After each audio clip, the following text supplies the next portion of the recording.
Oh, Goldie, I found you. My poor girl, I thought I lost. The embers of Willow Creek. 74 years of mountain living stood by her cast iron stove. The cabin, built of hand-hewn cedar logs, groaned under the weight of the encroaching drifts. Outside, the world was nothing but a white shroud, a blinding veil of snow that erased the horizon.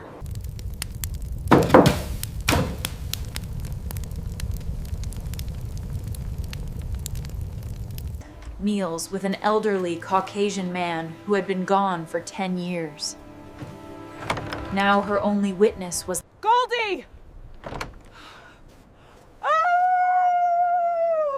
Oh! Ah!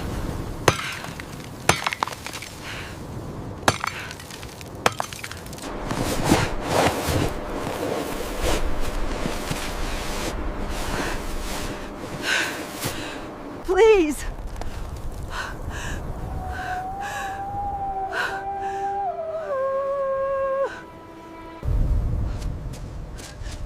Not her. She's all I have left.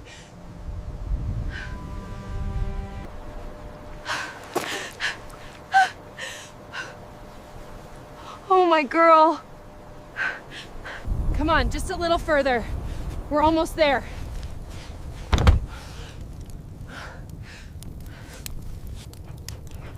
Eleanor didn't rest. She laid a thick, brown wool blanket by the stove.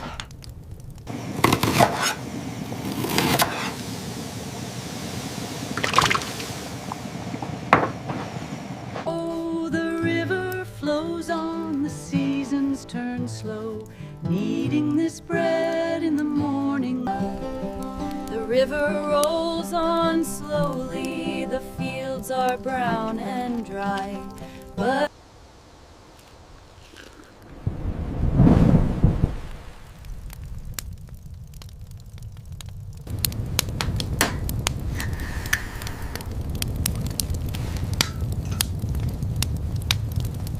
Welcome home.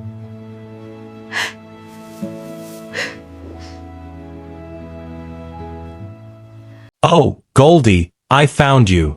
My poor girl. I thought I lost. The embers of Willow Creek. The winter of 1984 arrived in the Idaho Panhandle. With a ferocity that felt personal. Eleanor, a woman whose face was a map of 74 years of mountain living, stood by her cast iron stove. The cabin, built of hand-hewn cedar logs, groaned under the weight of the encroaching drifts.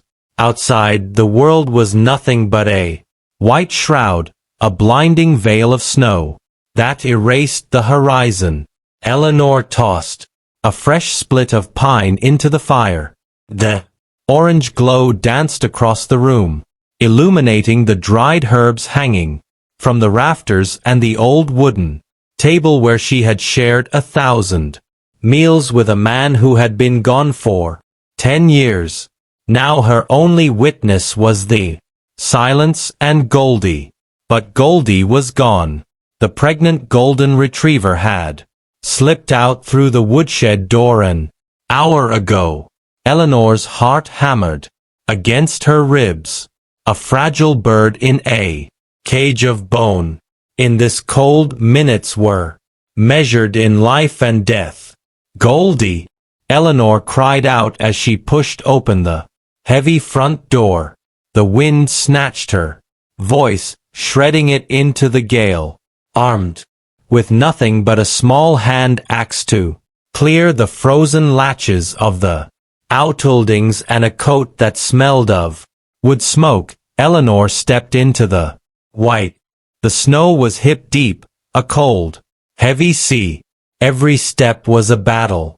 She stumbled, her breath coming in ragged, crystalline gasps. She searched the old tool shed, the perimeter of the fence, her eyes squinting against the stinging ice. Please, she whispered to the wind. Not her. She's all I have left. Finally, near the porch of the isolated summer shack, she saw a tuft of matted Goldie lay curled in a ball, shivering violently, her belly swollen, with the life Eleanor feared would never see the spring. The dog's eyes were cloudy with exhaustion. "Oh, my girl," Eleanor sobbed, falling to her knees. She rubbed the dog's ears, her frozen fingers feeling the faint pulse of heat. With a strength born of desperation, Eleanor coaxed the dog up. Together, they became a single limping creature, fighting the tide of white back to the main cabin. Once inside, the warmth hit them like a physical embrace. Eleanor didn't rest. She laid a thick brown wool blanket by the stove. "Rest now, Goldie. Mom is here." The ritual of recovery began. Eleanor moved to the larder.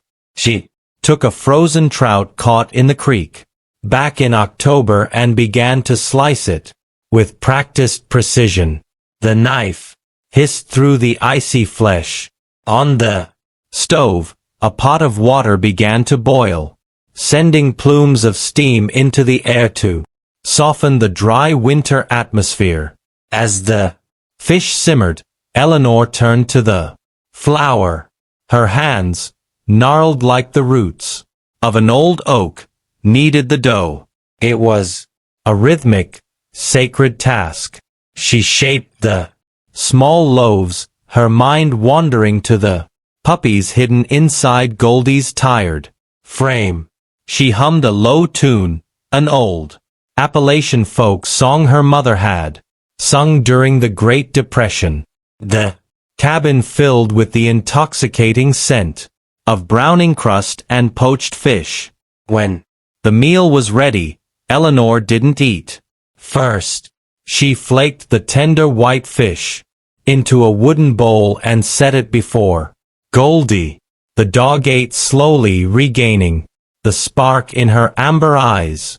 Eleanor sat on the bench eating her own bread, the warmth of the tea spreading through her chest. That night, the storm roared, but the cabin was an island of peace. Eleanor lay in her bed, watching the embers of the fire fade into glowing jewels.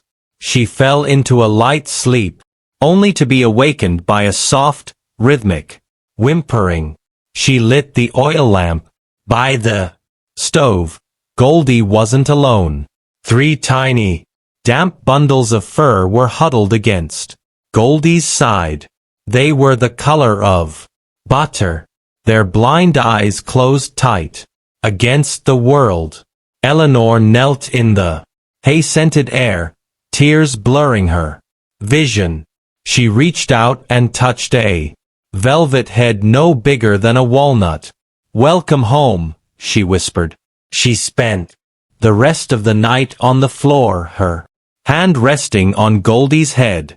Outside, the American wilderness remained cold, vast and indifferent.